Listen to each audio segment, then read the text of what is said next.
Okay guys, so we have a client. We're going to be testing the OPI, the new Infinite Shine, and she picked this color. So it's interesting. I have these two. I have Malaga Wine, which is a classic, and I have Passion, which also is a classic, but I guess it's spring, so everyone is choosing this one. I only had one person choose this one so far, but I think I might have another person that likes this one. Anyway, so we're gonna use this one.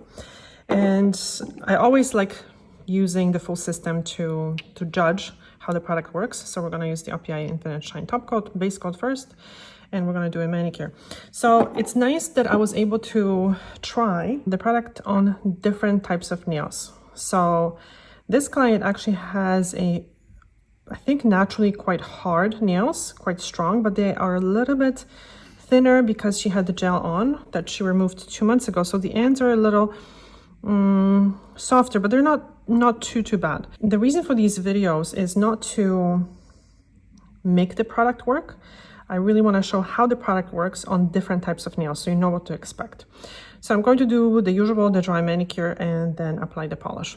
So on the nails like this, because there are so many treatments on the market and everyone is confused about them, really. For these nails, because they're quite hard and because they are a little thin, what would I recommend? I would probably recommend something like the Isden pen. I wouldn't recommend any type of hardeners because I can feel that the nails are quite hard to begin with. Because when it comes to hardeners, they work very well on naturally very bendy nails. Nails that are not damaged, not nails that are not overfiled. Because if the nails are naturally quite hard, but they're just thin, by adding a hardener, you actually are making the thin nail even more brittle. So it's risky. So for nails like this, they just have to grow out, obviously. The thinner part has to grow out, just like, you know, hair. When the hair is bleached or something, that part has to grow out. But in the meantime, for these nails, the most effective thing would be probably to use a lot of oil, like warm jojoba soaks, and that over time would really help the nails and the skin around the nails as well. So this is what I would recommend. Nothing fancy, probably just the oil. But if you really wanted to put something on the nails, the Isden pen probably would be a good idea. And these clients today that are coming for this test, they are not paying me for this service because I would not be testing things on paying clients. So this is why I actually love doing these videos, because I get to show you guys how these products work, and I get to find out how they work as well. Because on paying clients, I would probably say, you know what, first of all, I would test the product first. But actually, on people with damaged nails or thinner nails, I would usually say, just tell them straight out that polish does not last usually very well on nails that are thin or damaged. Just so people are not hoping that they're going to get like a nice lasting manicure, and then obviously I don't deliver. So if your nails are damaged or they're thin, just know that you cannot expect a wear from a polish that they usually advertise. So they advertise probably 11 days, but I doubt it. 11 days, they always say up to 11 days. So 11 days for nails that are very strong, and nails and people that don't do a lot of work with their hands, obviously. So I'm going to leave this nail a little bit longer because, as you can see, the nail bed is actually a little bit shorter. So once the nails are polished, they're going to look very similar. It is always very important to do a proper manicure before any type of polish application. And why? Because polish does not stick very well to a nail that has a cuticle on it. So now I'm nudging back the living skin, which exposes the cuticle. So the cuticle is here. So if I went to polish over that, that is going to probably peel right away. And I'm doing this part very gently because I do get some comments and people saying that you should soften the skin before you're nudging it. I don't want the skin to be very soft, because if the skin is soft, the nail is going to be softened, and I don't want a soft nail before nail polish application. So And I also don't want to push the skin too far. So I'm just nudging it as far as I can without causing absolutely, obviously, any pain. So I'm just doing this as far as I can. And if you do this on a regular basis, this is going to be much easier to nudge back that skin, and the skin is not going to be stretched.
This little piece of skin we're going to snip, because otherwise it's going to tear.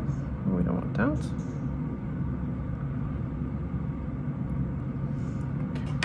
And now I'm not going to buff the whole nail plate because I don't want to cause further damage. So I'm just going to smooth the free edge.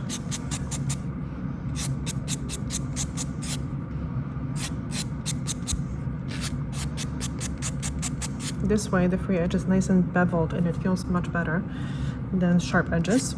I'm telling you, try it and you're gonna see a huge difference.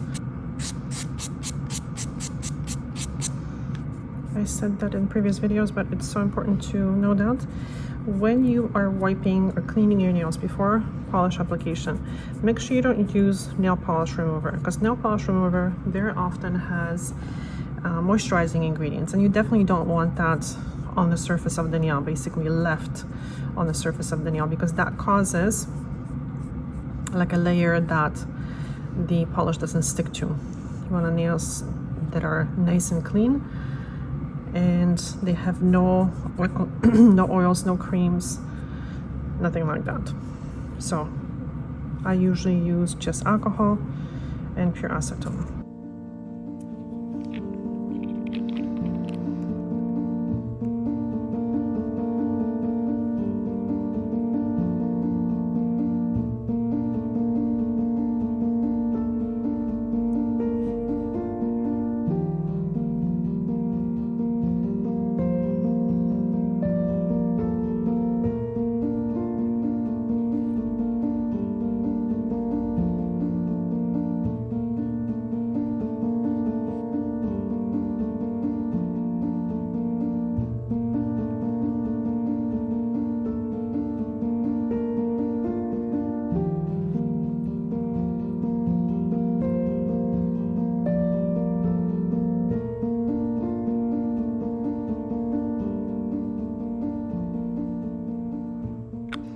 actually applying a pretty small amount of the base coat. As you can see, the bristles of the brush are spreading out. So I'm putting pressure on the brush. So I'm kind of like almost trying to work this into the nail. Not extremely, extremely thin, but with definitely more pressure than a top coat, that's for sure.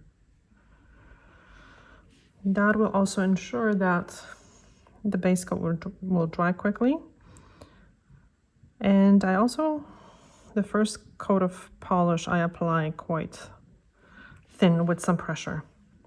So the base coat is dry already. You can see now that the texture of the nails is showing, so that means it's nice and dry.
So I have to say, if you are a beginner, this is not the easiest color to apply perfectly.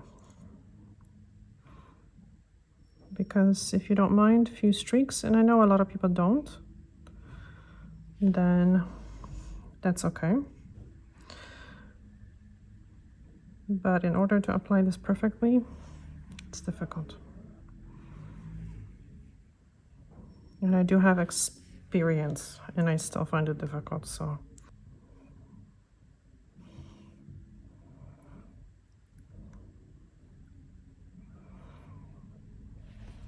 Yeah, don't think there's something wrong with you if you can't apply it super evenly. I have to say, I do like the color. It looks good on the clients that chose it. I would love to see a color like that has a little bit more, is a little bit more opaque. And 3 coats are not always a solution, because you know what, people don't want to wait for 3 coats to dry, so.